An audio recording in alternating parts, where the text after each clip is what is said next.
اینها روش‌های سنتی گره زدن هستند که از قدیم دست به دست شده. آخریشون تقریباً داره از یادها میره. 1. گره بستن هیزم، از دو طرف کمی بکش تا سفت بشه. 2. گره دسته کردن با نی کاه برای سبزیجات. یه تکه کاه دورش چند دور میپیچی، بعد سرش رو از اینجا رد میکنی و طرف دیگر رو کمی میکشی تا ثابت بشه. 3. گره برای گرفتن چیزهای دوردست. میگن ژوگلیانگ اینو آموزش داده. سر مربوط به وسیله رو بند میکنی داخل حلقه.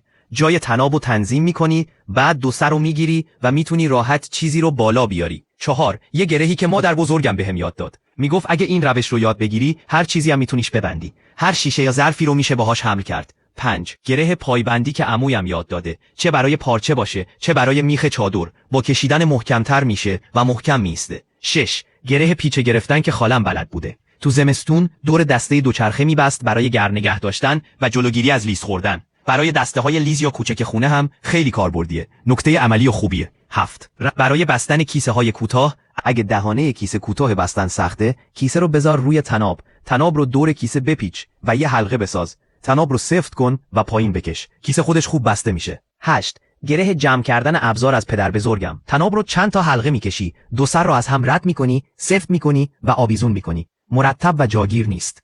9. گره فرار اضطراری از پیرعمویم. یه بار با این گره از آتش فرار کرده. سر گرد رو محکم میکنن، از حلقه یو شکل رد میکنن، میخ رو فرو میکنن و محکم میبندن تا بتونی با خیال راحت پایین بیای. 10. گره جادویی از خالم. خیلی راحت باز میشه. با یک کشیدن همه چی باز میشه.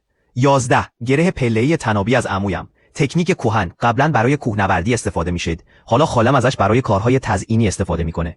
12. گره جا کلیدی از یه عموی دیگه. میگه این مهارت داره از بین میره. طبق قاعده فشار یکی بالا بودن یکی، بافت انجام میشه. گره کروی حاصل پروسه بعدی میافته. هر بافتش حکایت از دانایی اجداد داره. برای ترفندهای بیشتر پیجمو فالو کن.